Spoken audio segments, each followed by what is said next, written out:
two people almost within mythologically without Mercutio or Benvolio and all the rest of the Capulets and the Montagues. It's you have to create this world. You have to create a reality within this world, and all these characters serve to do that. And yes, we've seen our friends and our colleagues. We've all grown up together, and we've kind of been a part of this phenomenon together. However, at the end of the day, every time I'm going to the grocery store and I'm checking out and I see like one of my friends on a tabloid magazine, I have to laugh because there's so much public speculation about performers and artists that oftentimes some of it's true, some of it's not, and usually a lot of it isn't. And I know my castmates as people, and not the public image that is presented to the world.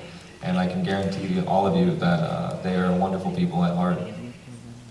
And I love being on tour with Miss Nikki right here, and it's just an incredible experience. It's like we've grown up together. I remember when I first met Nikki in the airport, going from it was the Burbank airport actually, and we were flying to Portland, a little puddle jumper, and I had my guitar with me. And the stewardess would not let me bring my guitar on the plane, even though I had it in a soft case, which is supposed to be airport code. And I was arguing with the stewardess because it was a very important instrument to me, not just some run-of-the-mill guitar I picked up at a pawn shop, but something that I was in love with. And Nikki, the first moment she met me, she stood up for me and was like, "No, you're going to let him check this guitar." And it was just an amazing moment. And ever since then, I think Nikki and I have shared this bond as artists, and it's been phenomenal to work with phenomenal people. You're beautiful. He's smooth.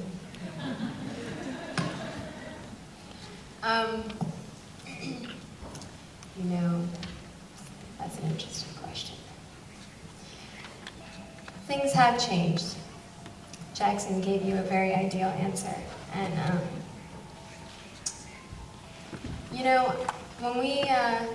when we started out, most of the cast was unknown. We were a bunch of kids in Portland, Oregon. It's a great city, it's an artsy city. We used to go to, listen to live music and have dinners and do things, and we started out very much like a family. And I think we've all been wanting to hold on to that. But the truth is, things changed as the movies got bigger. It would be strange to say that they didn't. There are suddenly bodyguards on set that there weren't before, and it was a lot more tense, and it wasn't how we started out, which was very innocent. And I think that got hard for all of us. It got hard to start seeing all of your friends in magazines and drama created that didn't necessarily exist, and constantly defending relationships or friendships, and like you're going in circles and you're never going to win. And it's been a learning experience, I think, for all of us. So it hasn't remained the same to me. It's not necessarily bad, but it is different.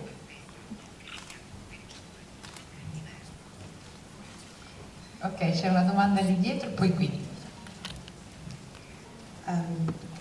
Thank you. What I was wondering, because you're always talking about the hysteria that evolves around your characters and about you people, for instance, can you understand that? Can you relate to that? Because to the audience you play to, people that watch you, they adore you. There's some kind of hysteria about you. Did you have your own idols when you were younger? Were there people that you related to in the same way, so that you can think, okay, this is crazy, I'm not that kind of person, but I understand that people admire me that much, because it's not me they admire, but the person, the character I play. I think it's very important to make that separation. I think it can get confusing for a lot of young people in this particular time right now in the world of, the media and fame, because you become famous overnight. With the way that the internet works now, it's like you can become a superstar within moments because it can go everywhere and the world can know your name. I think it's really important to constantly remind yourself that as fast as it comes, it goes away, and it does. And it does for everyone, whether you're, Nicole Kidman or, one of us Twilight folk. It comes and then it goes. And I remember who I really liked when I was young.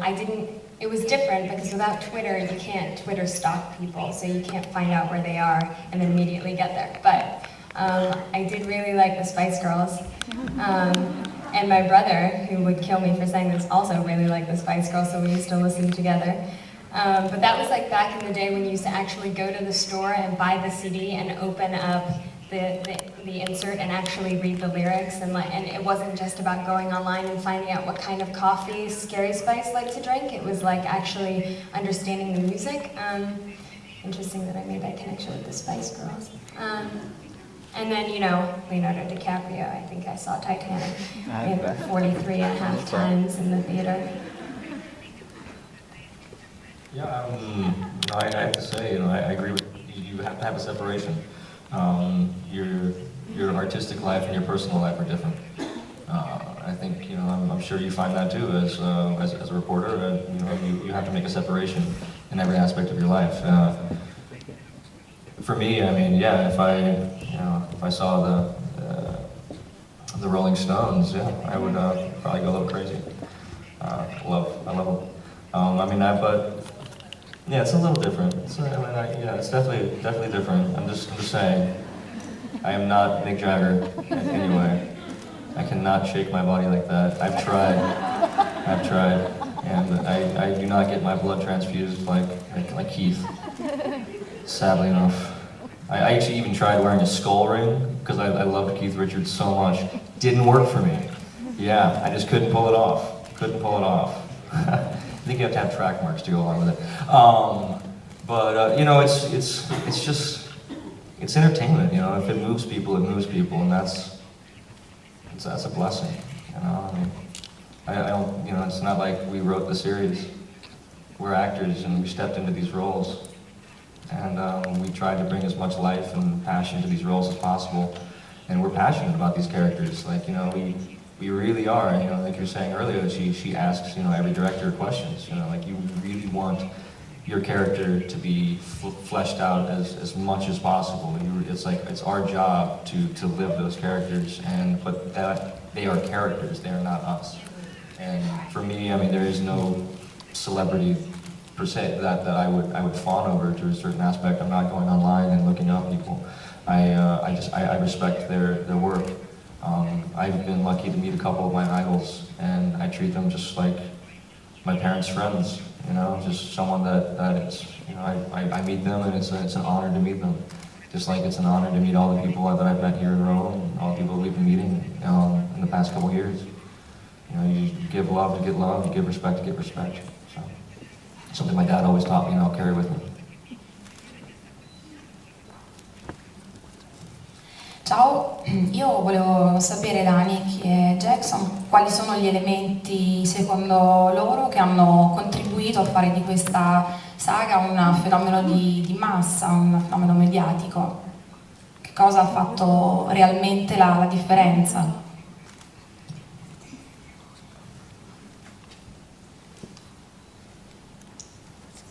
You say media phenomenon. And there's a difference between the way the media reacts to something as opposed to a fan base reacts to a piece of art. So how do you mean media? Are you talking more about the fan base, or are you talking about the actual the culture?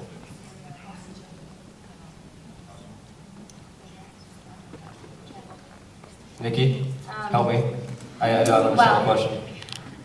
Sometimes I think that women are an easy target, just in that, the story revolves around, this is like an epic love tale, and I think in general, human beings connect with things that feel human, that that feel universal. So tragedy, loss, love, and then what we tend to do in the entertainment industry is we take those things and we sort of elevate them just a little bit. So you have shows like Gilmore Girls, which portray a mother-daughter relationship, but it's absolutely perfect.